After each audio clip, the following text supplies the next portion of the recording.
Olá, sou o professor Antônio Carvalho. Na aula passada, nós aprendemos sobre como funcionam o servlet, os métodos do servlet e o seu ciclo de vida.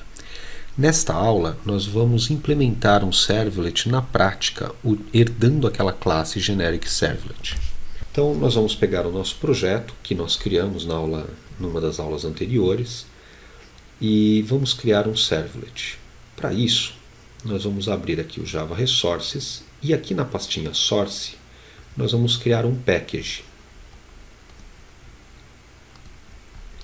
Não crie servlets naquele package padrão. Sempre crie um package para colocar os seus servlets.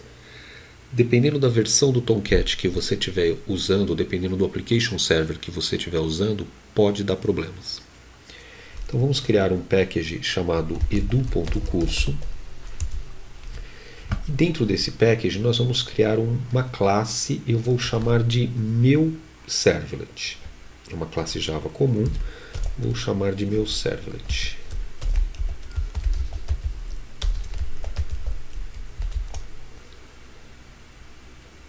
Vou aumentar aqui. Com essa classe criada, nós vamos primeiro fazer do jeito mais simples. Vamos herdar da classe generic servlet. Essa classe generic servlet, ela não está no pacote padrão do Java. Então ela precisa das bibliotecas relativas ao Java corporativo, que é fornecido, no nosso caso, pelo Tomcat. Como o nosso projeto já está configurado com o Tomcat, então a gente pode importar o generic servlet sem problema algum. Então vamos clicar aqui, Ctrl 1, e aqui importa o generic servlet de javax.servlet. Muito bem, importando esse generic servlet, ele vai dizer que o meu servlet é abstrato, ele tem um método que precisa ser implementado. Então vamos implementar esse método.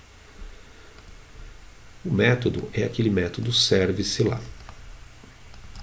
Ele recebe dois objetos, o servlet request, o servlet response, e lança duas exceptions, servlet exception e IO exception.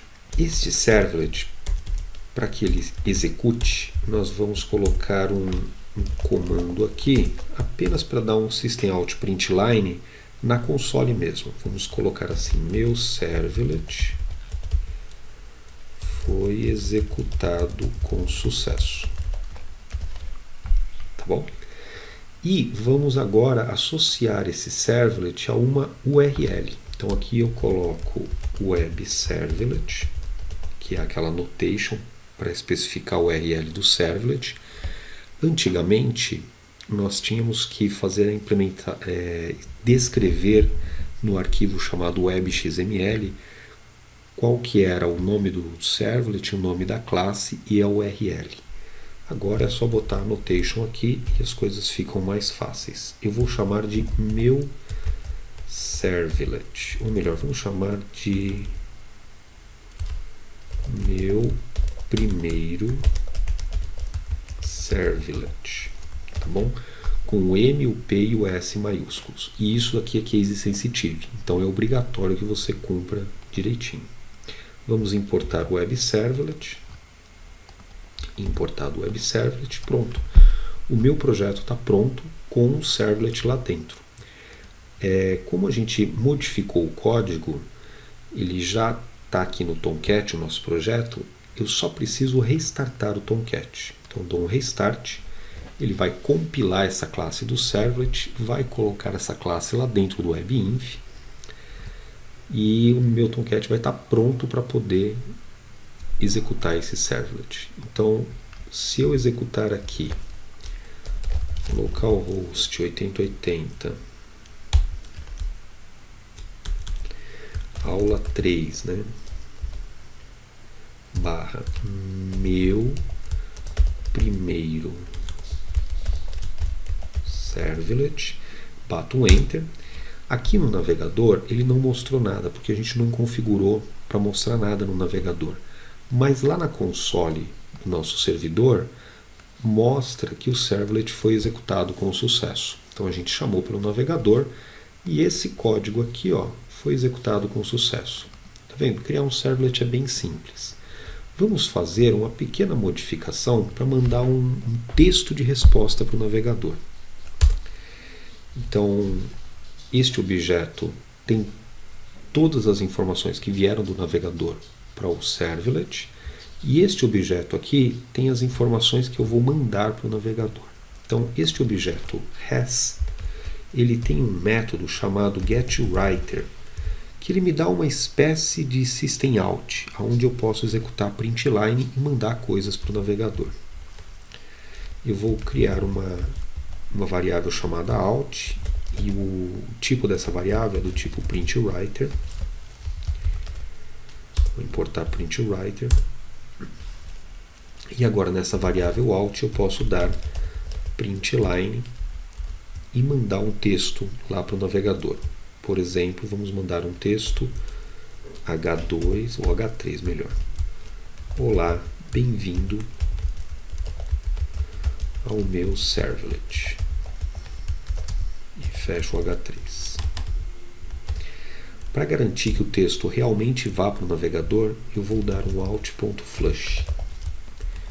O flush ele descarrega todo o conteúdo do cache, ou seja, toda vez que a gente manda alguma coisa para o navegador, não necessariamente vai para o navegador. Às vezes as coisas ficam no cache, até que o cache, que é uma área de memória, até que ele encha, aí sim o sistema operacional descarrega, tira tudo que tem no cache, manda e depois deixa o cache limpinho.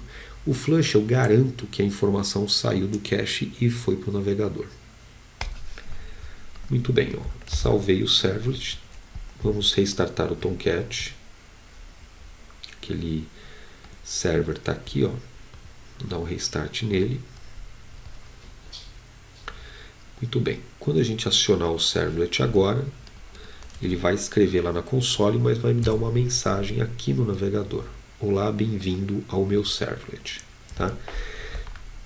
Só que você percebeu que, na verdade, ele escreveu um texto comum, como se fosse texto mesmo. Não, ele não tratou isso como um HTML de verdade. Ele pegou e me deu as tags aqui. Por que ele fez isso? Porque ele não entendeu este texto como sendo HTML. Possivelmente, quando o servlet mandou o protocolo HTTP de volta, naquele cabeçalho tem o tipo da resposta lá, ele deve ter dito que era texto, apenas texto, e não texto HTML. Mas nós podemos mudar isso. Por exemplo, a gente pode, antes de mandar a resposta, eu posso pedir para que o objeto de resposta, eu diga que o content type, que é o conteúdo, né, o tipo de conteúdo, aqui eu dou um set content type e digo qual que é o tipo de conteúdo que eu estou mandando. Por exemplo, text/html. Então, quando o navegador receber esse texto, ele já vai ver que esse texto é do tipo text.html e vai tratar isso aqui como um HTML e não como um texto comum. Vamos reiniciar novamente. E aqui no navegador, a gente dá Ctrl F5 e pronto. Agora o texto foi tratado como um HTML. Com isso, nós fizemos a nossa implementação de Generic Servlet, criamos a nossa classe, associamos a classe com uma URL e mandamos um conteúdo para o navegador. Vejo vocês na próxima aula, onde vamos fazer a implementação de um código para calcular o índice de massa corpórea.